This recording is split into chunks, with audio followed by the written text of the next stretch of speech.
Le chef de l'État, M. Patrice Talon, a présidé la séance du Conseil des ministres tenue ce mercredi 17 décembre 2025 et qui a débouché sur les décisions dont voici la teneur. Au chapitre des mesures normatives, création de l'Agence béninoise de téléenseignement et approbation de ses statuts. En raison des nombreuses applications pratiques qu'il favorise, le numérique offre aujourd'hui un atout essentiel dans l'amélioration de la formation pour l'excellence académique. Pour le mettre pleinement au service de notre système éducatif, il urge de moderniser les méthodes d'apprentissage, d'enrichir les contenus pédagogiques, de renforcer l'encadrement des apprenants et de garantir une plus grande équité d'accès à un enseignement de qualité.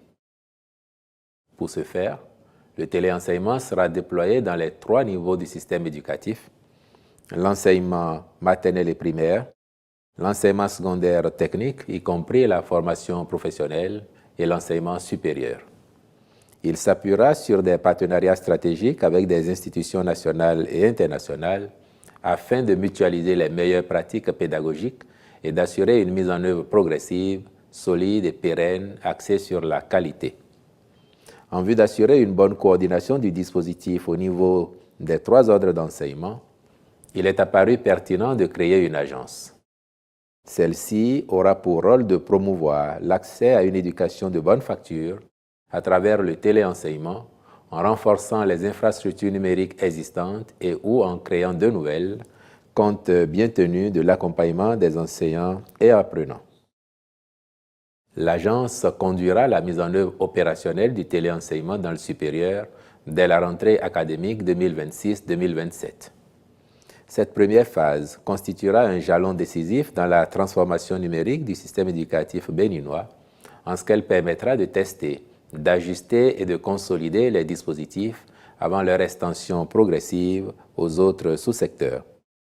Le Conseil a donc autorisé la création de celle-ci, approuvé ses statuts et instruit les ministres intervenants dans sa mise en place de prendre les dispositions utiles à cette fin. Au titre d'autres mesures normatives, ont été adoptés les décrets modifiant le décret 2024-1295 du 6 novembre 2024 portant conditions d'importation, d'exportation et de distribution en gros ou en détail des produits de santé autres que le médicament et celui fixant le cadre institutionnel de mise en œuvre du projet Dogobis. Au chapitre des communications, en point 1, recrutement et formation de 1850 jeunes au profit des forces armées béninoises. Ces nouvelles recrues, à raison de 850 au titre de l'année 2025 et 1000 pour l'année 2026, viendront renforcer les effectifs de notre armée et accroître ses capacités opérationnelles. Parmi elles, et pour le compte de chaque année, 100 seront retenus sur titre à raison de 40 mécaniciens automobiles, 40 conducteurs de véhicules légers et de véhicules lourds, 10 électriciens automobiles et 10 maintenanciers de groupes électrogènes et d'installations solaires. Les ministres concernés prendront les dispositions en vue du bon déroulement des tests de recrutement autant que de la formation. En point 2, contractualisation pour la réalisation des travaux de construction du quartier culturel et créatif de Cotonou. Pour rappel, ce projet d'aménagement s'étend sur une superficie de plus de 12 hectares et ambitionne de se positionner comme épicentre des industries culturelles et créatives du Bénin. Il sera le lieu de convergence par excellence de manifestations dédiées à l'innovation, la création, la diffusion, la consommation culturelle, la commercialisation de biens culturels et artistiques assemblant plusieurs équipements et activités interconnectées. L'objectif visé est de faire de la ville de Cotonou une plateforme culturelle majeure en Afrique de l'Ouest, le pôle sous-régional des arts et industries culturelles connectés aux grands pôles artistiques internationaux pour créer des synergies culturelles enrichissantes. En prévision du démarrage des travaux proprement dits, le Conseil a approuvé la contractualisation avec un groupe expérimenté à charge pour les ministres concernés de veiller à la bonne exécution du projet. En point 3, déclaration par la Cour constitutionnelle de la conformité à la Constitution de la loi portant révision de la Constitution.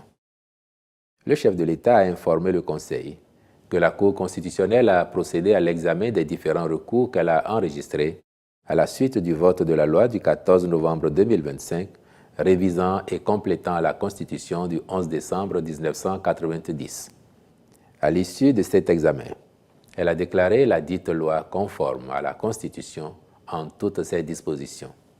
Dès lors, le président de la République a annoncé au Conseil qu'il va promulguer la dite loi en ce jour, mercredi le 17 décembre 2025, formalité substantielle pour lui conférer force exécutoire. Au chapitre des mesures individuelles, les nominations ci-après ont été prononcées au ministère de la Santé.